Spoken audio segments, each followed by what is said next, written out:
আৰু এজনী নিম হাই ঐ আৰু এজনী নিম তিনটকীয়া চাউল ফ্ৰী কৰিলে বিজেপিয়ে পায় দুজনী মাইকী পুহিবলে কোনো টেনচন নাই হাই ঐ কোনো টেনচন নাই ও হাই ঐ হস্পিটালত কেঁচুৱা হলে 1400 টকা পায় হাই ঐ 1400 টকা পায় উত্তৰে তামৈ পাই গলুং হিচাপ কৰি চাই হাই ঐ হিচাপ কৰি চাই 10 জনীমান মাইকী হলেও কোনো টেনচন নাই শাকৰ খেতিত কৈ ল'ৰা-ছোৱালী খেতিত বহুত প্ৰফিট পায় হাই ঐ বহুত প্ৰফিট পায় ও হাই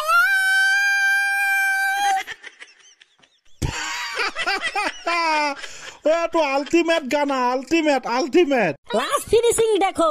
শাকৰ খেতিত কৈ ল'ৰা-ছোৱালী খেতিত বহুত প্ৰফিট পায় হাই ঐ বহুত প্ৰফিট পায় কিয়নো 1400 টকা পাব না কিন্তু পাছত যে পিন্ধাংতে উৰাংতে 12 বাজিব সেইটো চাগে ভবাই নাই ওকে স্যাৰ গতিকে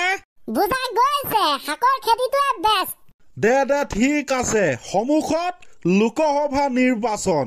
অহাকালিৰ পৰা ষ্টাৰ্ট কোনে দিব কাক ভোট বুকু ধপ ধপ আমাৰ বাৰু নহয় পাৰ্টি বিলাকৰ বুকু ধপ ধপ ৰাজনৈতিক পাৰ্টিৰ পাছত ঘোৰাবিলাকৰ বুকু ধপ ধপ আমাৰ কি হ'ব ইয়াৰ কি হ'ব কোনে কাক ভোট দিব 14খন আসনৰ বাবে অলৰেডি অসমত হৈ গৈছে যুদ্ধ ৰাজনৈতিক যুদ্ধ ৰাজনীতিৰ সংগ্ৰাম এতিয়া এনে প্ৰাংগণত এতিয়া এনে সময়ত আপোনালোকৰ বিচাৰ বিবেচনা আপোনালোকে ভোট বাৰু দিব কাক